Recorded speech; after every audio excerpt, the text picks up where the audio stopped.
ये स्टोरी है नमन की। नमन अपने फोन में गेम खेल रहा था। गेम खेलते खेलते जब उससे बोर हो गया तो उसने यूट्यूब पे शॉर्ट्स देखना शुरू कर दिया। बैक टू बैक शॉर्ट्स देखता जा रहा था, तभी उसके अचानक उसके फोन में एक नोटिफिकेशन पॉपअप हुई।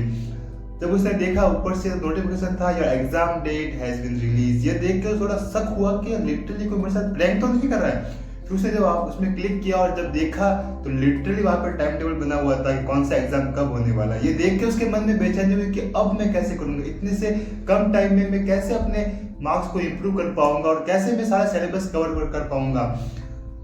इतना ही सोच रहा था, तभी उसने YouTube पे सर्च किया, चलो YouTube पे कुछ देख लेता हूँ। उसने डाला how to get 90% in 1 month, how to get best marks in the next time, how what is the best technique, what is the best tricks.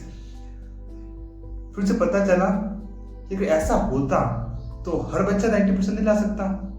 तो जो टॉपर होते हैं, जो बच्चे साल भर पढ़ाई करते हैं, वो क्या पागल है जो साल भर पढ़ाई करते हैं। उसने अब से आपसे ये बात कही कि ये सब जो वीडियो बना रहे हैं, ये इनका मोटिव सिर्फ व्यूज लेना है और लोगों को डिस्ट्रैक्ट करना है। पर उसे पता चल गया कि नहीं, इन वीडियो से मेरा कुछ होने वाला नहीं है, मुझे कुछ और सीखना पड़ेगा जो इस वीडियो में नहीं है। इसमें वही घिसी पिटी ट्रिक्स बताएंगे कि ये कर लो वो कर लो, पर उससे कुछ होने वाला नहीं है। होता तो लगभग तो 90% जो लाते हैं बच्चे, वो दिन भर पढ़ाई क्यों करते हैं, वो साल साल भर पढ़ाई क्यों करते हैं। वो चाहते तो वो भी तो यूट्यूब पे ऐसी वीडियो देख के नंबर ला सकते थे। इसका मतलब ये कहीं ना कहीं इसमें फ्लो है।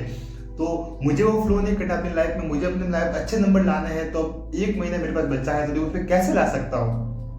तो वह सोच रहा था, देख रहा था, तभी उसके सामने एक वीडियो पॉपअप हुआ।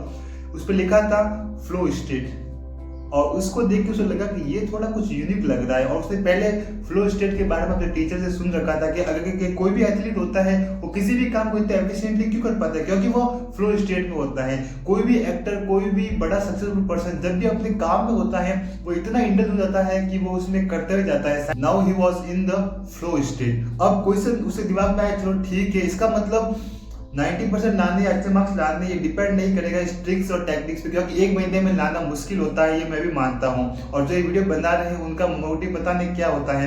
तो उसने आपसे कहा कि मैं ये वीडियो देखता हूँ कि फ्लो स्टेट में कैसे जाते हैं। अगर मैं इसको सीख गया तो मैं काफी एफिशिएंटली अपने जो मैनेज से टाइम को मैनेज कर पाऊंगा और सारे जो सब्जेक्ट है उसको अच्छी पकड़ कर पाऊंगा। और 1 महीने के अंदर अगर मैं फुल कंसिस्टेंसी के साथ, फुल फोकस के साथ पढ़ाई की तो मैं अच्छे नंबर ला सकता हूँ। एंड फिर उसने अपने आप से कहा, if I focus then definitely number of hour doesn't matter. अगर वो कंसिस्टेंटली अपने काम पे फोकस करेगा तो जो घंटे उसके लिए मायने रखेंगे, कम घंटे में वो ज्यादा एफिशिएंटली काम कर सकता है। तो उसने वीडियो पे क्लिक किया और देखने लगा।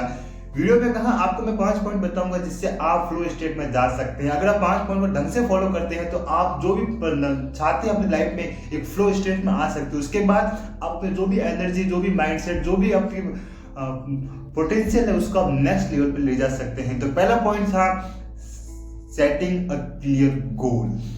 बहुत बार ये होता है कि आपको कहा जाए, आप खुद से कहते हो मुझे पढ़ना है, पर आप ये नहीं कहते मुझे क्या पढ़ना है, कितना पढ़ना है, कौन सा सब्जेक्ट पढ़ना है, कौन सा टॉपिक पढ़ना है, जिसकी वजह से हम विशेष रूप में चले जाते हैं। अगर आप कहते हैं मुझे जिम जाना है तो ये एक बड़ा काम है। उससे पहले आप अपने आप से ये क्लियर विजन नहीं है, मुझे पढ़ाई करना है, क्लियर विजन नहीं है। क्लियर विजन क्या होगा, आपको जिम जाना है, मुझे 6 बजे अपने जूते पहनने हैं और तैयार होना है, ये क्लियर विजन है। मुझे मैथ्स में 2 टॉपिक क्लियर करने हैं, ये क्लियर विजन है। मुझे साइंस में 3 टॉपिक पढ़ने हैं, ये क्लियर विजन है। मुझे इंग्लिश में क्वेश्चन प्रैक्टिस करनी है, ये क्लियर विजन है। कितने करने हैं, ये और ज्यादा क्लियर विजन है। तो first point, remember in your mind, set a clear goal. Second है फाइट द राइट चैलेंजेस। बहुत बार ये होता है कि आप अपने आपको चैलेंज देते हो कि मैं 10 घंटे पढ़ लूंगा, 12 घंटे पढ़ लूंगा, लो आप नहीं कर पाओगे।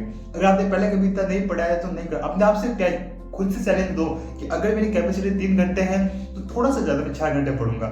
इसमें आप अपने आप से थोड़ा सा पुश करोगे, क्योंकि आप ज्यादा हाई गोल बनाओगे तो वो अचीव नहीं होगे तो डिमोटिवेशन होगा। अगर आप सबसे लो गोल बनाओगे तो आप अगर उसको अचीव कर गए तो आपको इतना सेटिस्फेक्शन नहीं होगा। So remember one thing in your mind, finding the right challenges in your study.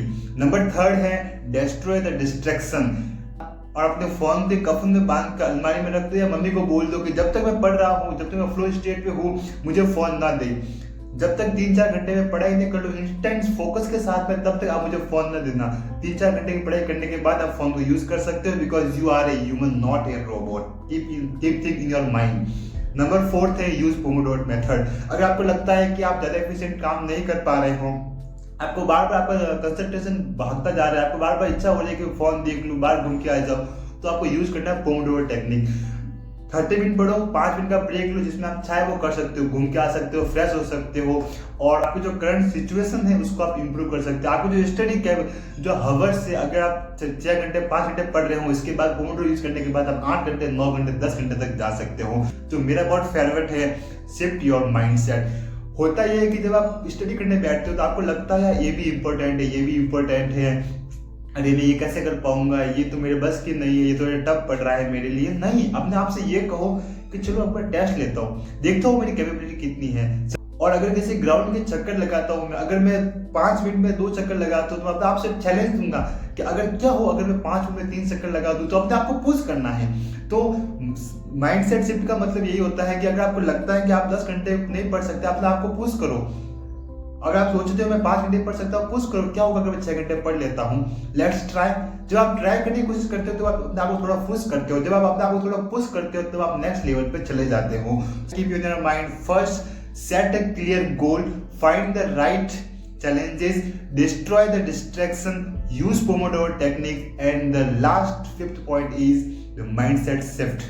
And I hope if you follow 5 steps in your study, that definitely goes into a flow state, and when you enter in the flow state, that time definitely you can do whatever you decided in your life, and whatever your goals, ambitions, you can fulfill all the things. And one big thing keep in your mind कि सिर्फ 90% लाने का एक मंत्र में कोई उपाय नहीं होता है। जो सारे वीडियो बताते हैं वो सब माइंड को डाइवर्ट करने वाला होते हैं। आपको लगता है कि मैं 2 महीने पढ़ के, 1 महीने पढ़ के, 1 सप्ताह पढ़ के, बहुत बार मैंने ये भी देखा यूट्यूब पे लोग बना रहे हैं कि एक दिन में कैसे 90% लाए, कैसे एक सप्ते में अपने क्लास में टॉप पे जाए। मुझे ये बताओ, जो बंदा पूरे साल भर से पढ़ रहा है, पूरे साल में मेहनत कर रहा है, वो लाएगा कि आप लाओगे? आप जो एक दिन में जितना एफर्ट कर रहे हो, जितना महीने एफर्ट कर रहे हो, वो साल भर से कर रहे हैं। और एक बात याद रखना कि there is no substitution of the hard work. If you put hard work on whatever direction, you will be succeed. और अगर आपका टाइम कम टाइम है, अब अपने आप के रिसोर्सेज को लिमिटेड करो, अपने काम पे फोकस करो और देखो कि आपकी कौन सी स्ट्रेंथ है, कौन सी वीकनेसेस है, राइट डाउन करो। और अगर आपको डाउट हो रहा है कि क्या करना चाहिए, क्या नहीं करना चाहिए, अगर आपको स्टूडेंट लाइफ में 6 हैबिट्स को अगर आप भूल चुके हो कि कौन सी हैबिट होने चाहिए जो आपको टॉप 1% पे बना सकते हो, तो इस वीडियो पे क्लिक कर सकते हैं। और साथ ही इस तरह का और इन्फॉर्मेटिव वीडियो के लिए चैनल को सब्सक्राइब कर सकते हैं, क्योंकि आपका हर मिनट मेरे लिए कीमती है। और अगर मैं आपका मेरा एक वीडियो भी आपकी लाइफ में 1% वैल्यू ऐड करता है तो please like share subscribe, because ये मुझे मोटिवेशन देगा इस तरीके से और वीडियो अपलोड करने के लिए। नया चैनल है, नई एनर्जी है, नया जोश है। देखते हैं कहाँ तक जाते हैं, कब तक मिलते हैं। तब तक के लिए जय श्री कृष्णा।